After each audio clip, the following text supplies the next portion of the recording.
বিচাৰ চাই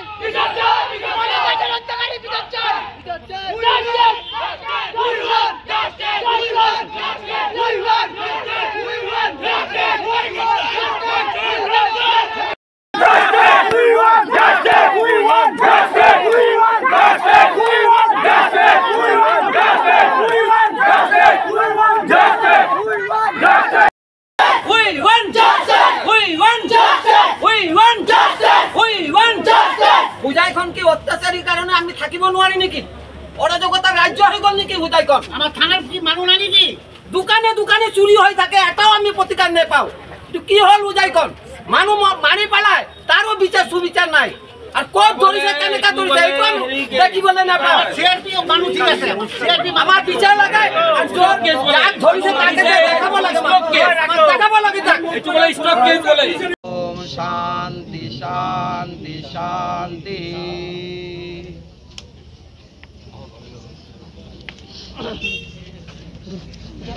We want justice! We want justice! We want justice! Rest in peace, Manoj Das! Rest in peace, Manoj Das! Rest in peace, Manoj Das! We want justice! We want justice! যাক আমি সন্দেহ কৰিলোঁ সেই মানুহজনক আমিতো পৰীক্ষা কৰিবৰ কাৰণে আমাৰ অনা হৈছে আমিতো পুংখানুপুংখভাৱে পৰীক্ষা কৰিম আৰু যদি দুখী হয় মা কসম কৈছোঁ দুখী হ'লে সি শাস্তি পাব আৰু এটা কথা হৈছে এতিয়া প্ৰথম কথাটো মই যিটো কথা কৈছিলোঁ আপোনালোকে প্ৰত্যেকজনে আমি সকলোৱে এদিন নহয় এদিন ওপৰলৈ যাব আমি সকলোৱে হিন্দু কিন্তু স্যাৰ এনেকা কই যাব নোৱাৰো আমি এনেকা চিনা চাও আমি গতিকে আমাৰ প্ৰথম কথাটো হৈছে তেওঁৰ আত্মা এনেকৈ থাকিলে তেওঁৰ আত্মা শান্তি নাপাব প্ৰথম কথা ২ নম্বৰ কথাটো যে তেওঁ পৰিয়ালৰ যিটো সংস্থাপনৰ কথা আছে কাইলৈকে আহক কিন্তু আমি স্যারক এটা কথা কৈ আছো আমার যে ভন্টি আছে তার যে ফ্যামিলি আমি কিন্তু স্যার আপনার লগতেই কন্ট্যাক্ট থাকি আপোনালোক কাইলৈ আহক এই ব্যৱস্থাটো কাইলৈকে আহক আমি আছোঁ আমি আমাৰ ৰূপম বৰদলৈ তেখেত এডিশ্যনেল এছ পি আছে আমি আছোঁ আমি গোটেইখিনিয়ে মিলি আপোনালোকৰ এই ভণ্টিৰ যিটো সংস্থাপনৰ তেওঁতো পৰিয়ালৰ এটা ইনকাম নোহোৱা হৈ গ'ল নাই গতিকে সেইখিনিৰ কাৰণে আমি আমাৰ ফালৰ পৰা যিখিনি কৰিব লাগে আমি সম্পূৰ্ণ কৰিম আমি কথা থেংক ইউ স্যাৰ আপুনি ঘৰত যদি যায় তেতিয়া গম পাব আৰু স্যাৰ আমি ঘৰতো যাম তেওঁ নাইকিয়া হৈছে তেওঁ মনোজ দাস নাইকিয়া হৈছে আমি আজি হোজাইত যদিও চাকৰি কৰি আছোঁ কিন্তু আমি হোজাইৰ লগত আমাৰ অন্তৰৰ লগত আমাৰ মিলি গৈছে আমি হোজাইৰ মাটি বালি খাই এতিয়া উশাহ বতাহ খাই আমি এতিয়া ইয়াত আমি জীৱন যাপন কৰি আছোঁ নহয় জানো গতিকে হোজাই যেতিয়ালৈকে থাকিম হোজাইৰ প্ৰত্যেকজন বাসিন্দাৰ যদি কিবা এটা হৈছে তেনেহ'লে সেইটো আমাৰ গাত হৈছে বুলি আমি ভাবোঁ প্ৰত্যেকজন আমি তেনেকৈ ভাবোঁ সেই গোটেইখিনি আমি অলৰেডি লৈ নাহে তাক উপযুক্ত শাস্তিৰ ব্যৱস্থা নকৰে তেতিয়ালৈকে আমি ডেড বডি লৈ ইয়াৰ পৰা নাযাওঁ এইটোই আমাৰ দাবী We want justice! We want justice! We want justice! Phone করার সময় কইছে আমার ভাই 9:30টার সময় মিসিং হয়েছে ঠিক আছে তো ওর রেস্টুরেন্টে গেছি আমি যাওয়ার পরে আমি গেছি আমি গেট খুলে নাই গেট খুলে ভিতরে সব দেখছি আমি গেট খোলা হয় নাই তারপরে ঘোরা হয়ে গেছে আমি টস মেরে এক পর্যন্ত গেট দেখছি লাগলে ফুটেছে দেখে লইতে কইও আমি টস মেরে দেখছি তারপরও গেট খুলে নাই তারপরে আমি এদিকে সব দেখছি সকালবেলায় মানুষটা বদিরে নিয়ে গিয়ে কেমনে কয় ওই জায়গাটার মধ্যে মাল লাশটা পড়ছে ডাইরেক্ট নিয়ে দেখা দিছে তো কেমনে দেখছে ওই আমার বিচার লাগবো যেন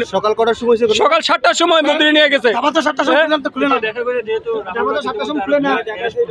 হ্যাঁ রাহুল কো টেস্ট করেছে কত করেছে মানুষ কত আছে মুখ দেখাব লাগিব মানুষ কত আছে মুখ দেখাব লাগিব আমার মানুষ ইয়াতে লাগিব আমার দরুন লাগিব মানুষটো যে মানুষটো কত আছে মানুষ পুলিশে দেখাব লাগিব পুলিশে কিয় ইনভেস্টমেন্ট কৈছে কি আমার ওচৰত দেখাব লাগিব তেতিয়া আমি মানে ৰব মেইন কোৱেশ্চনটো হ'ল পুলিশে কিয় ইনভেস্টিগেশন কৰা নাই হ্যাঁ কিয় কৰা নাই ভাল কৰি কি ৰিস্ক কাৰণে না পুৱাৰ পাৰ্কে কি জাষ্টিছ বনাব এইটো কৈ দিয়ক আমি যেতিয়ালৈকে ঘটনাটো হৈছে যে ৰাতিপুৱা মই যেটো খবৰ পাইছোঁ যে মিচিং আছে মোৰ শুনা মতে সিহঁতৰ পৰা শুনা পাইছোঁ যে মানুহজনী হোটেলৰ মালিক ৰাতি 9:20-25 মান বজাত ঘৰত ফোন কৰিছে যে মানুহজন মিচিং তো প্ৰথম কথা হৈছে আধা ঘণ্টাৰ ভিতৰত এটা মানুহ মিচিং হ'ব নোৱাৰে তাৰপিছতে গোটেই ৰাতি ঘৰৰ ফেমিলি গৈছে, ফেমিলি গৈ তাতে তদন্ত কৰিছে। হোটেলটো বোলে তলামাৰা আছিল। তাৰপিছতে সেই ৰাতিপুৱা 7টা বজাৰ ভিতৰতে ফোন কৰি সিহঁতৰ ঘৰৰ মানুহ নিছে। ঠিক স্পটত মানুহজনে তাতে গৈ দেখুৱাইছে যে লাছটো তাতে আছে। এইটো কেনেকৈ হ'ব পাৰে? মানুহজনক অপৰাধীক এৰেষ্ট কৰিব লাগে, উপযুক্ত সাজা দিব লাগে, আৰু যেটো আছে আৰু নহ'লে আমাৰ ইয়াতে বডি ইয়াতে থাকিব, বডি ইয়াৰ পৰা নলওঁ আমি, বা অফিচিয়েলি আমাৰ ইয়াৰ পৰা মানে প্ৰুফ দিব লাগিব যে মানুহজন এৰেষ্ট হৈছে, আৰু ইয়াৰ লগত জড়িত যিমান মানুহ আছে সকলোক এৰেষ্ট কৰিব লাগে। ভিডিঅ' ফুটেজ লাগে।